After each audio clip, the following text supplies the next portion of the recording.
Hey peeps and everyone at M'ikMaq the Rapping Parrot YouTube channel. Hope everybody had a good Halloween. Today we're going to start on a new topic.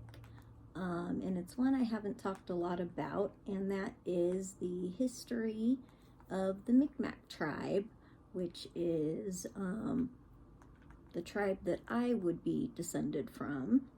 And this tribe, in all my historical studies of different cultures around the world, was by far the most interesting. And when I started learning about it, I remember thinking, this feels like home. This feels like where I belong. Like, these traditions make sense to me.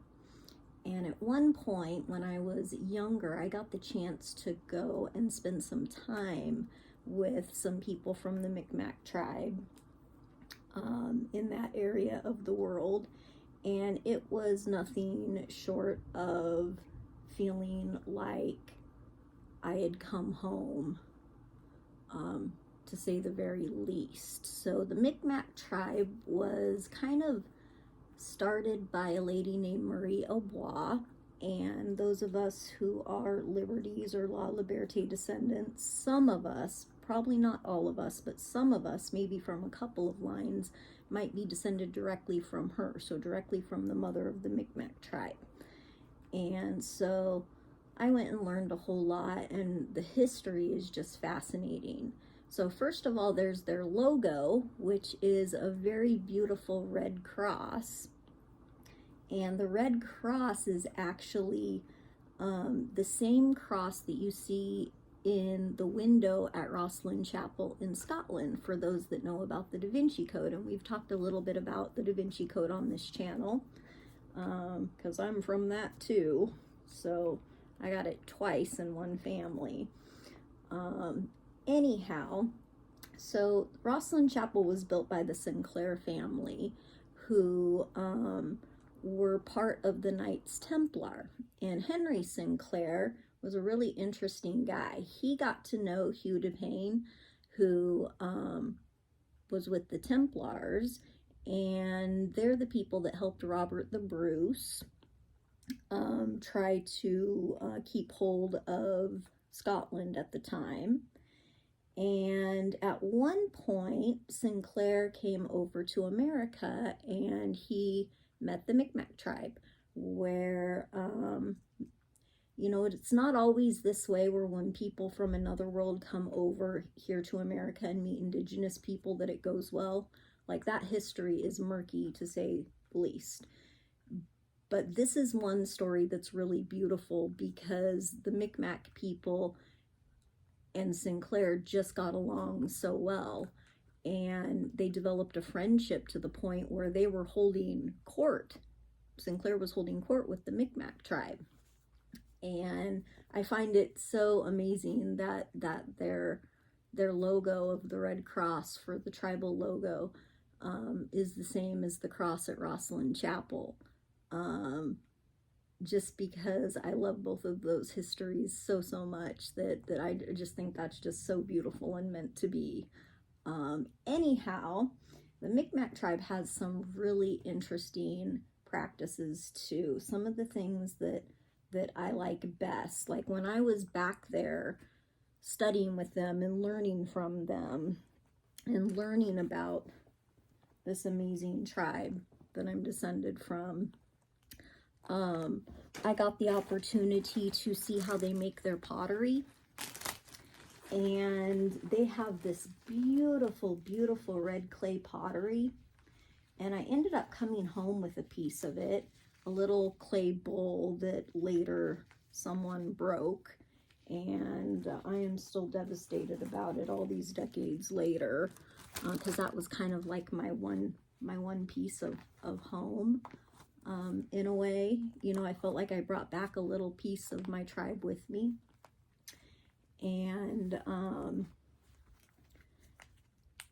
these bowls have beautiful, you can go look them up on the internet. In fact, you can look up their logo, the cross at Roslyn Chapel, Sinclair's history with Hugh de Payne. You can look up all of that on the internet and verify that stuff.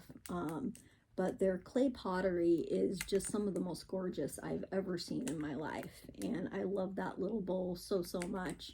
I found myself crying about it just the other night, all these years later. That's how much I loved it.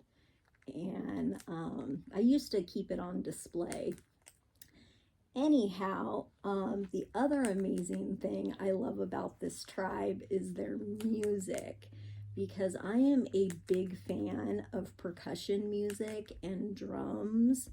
Wanted to learn drumming growing up, but wasn't allowed. It was too noisy. So one of the cool things about how they do their music is just so fascinating. They have these big, huge, long rows of drum circles, and people have to learn all the parts to their specific part before they can step in and fill that role within the drum circle for that song.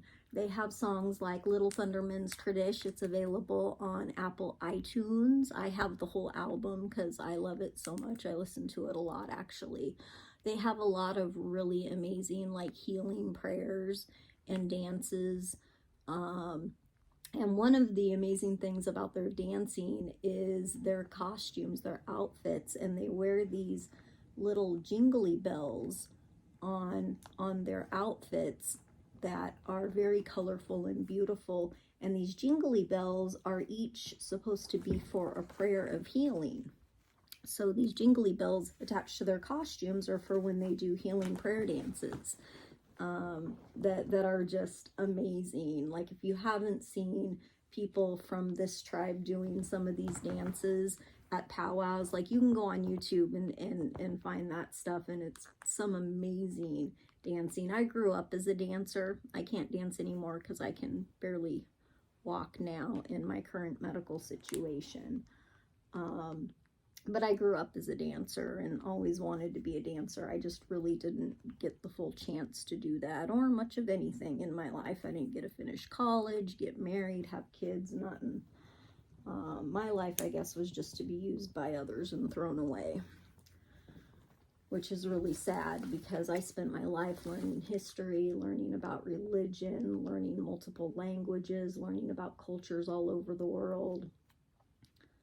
Only to get to this point now. So that kind of stinks. But their music and dancing is so beautiful. If there is one thing that I could recommend for people that love Native music is go check out some of the M'ikMaq tribes dancing at various powwows when people post videos of their powwow weekends on YouTube. There's just some really amazing dancing. It's all very intricate and beautiful and rhythmic, and their jingly costumes I just love. Not every tribe believes in the power of the jingly, as I call it. Jinglies or metal in things kind of depends on tribe and tribal beliefs. Some people believe, it wards away evil spirits. Others, don't use it as much. And the M'ikMaq tribe incorporates it beautifully, I think.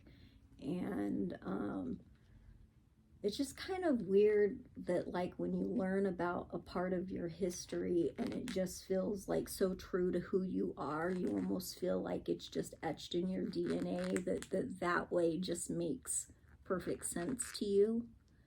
And with the M'ikMaq tribe, that is definitely the case for me, where I just feel like I understand this. And when I was a little girl, I used to love learning about all sorts of different cultures and tribes and stuff. And there's some tribes, you learn about, and all their interesting is so super fascinating. When it comes to learning about various tribes that were spread out across America.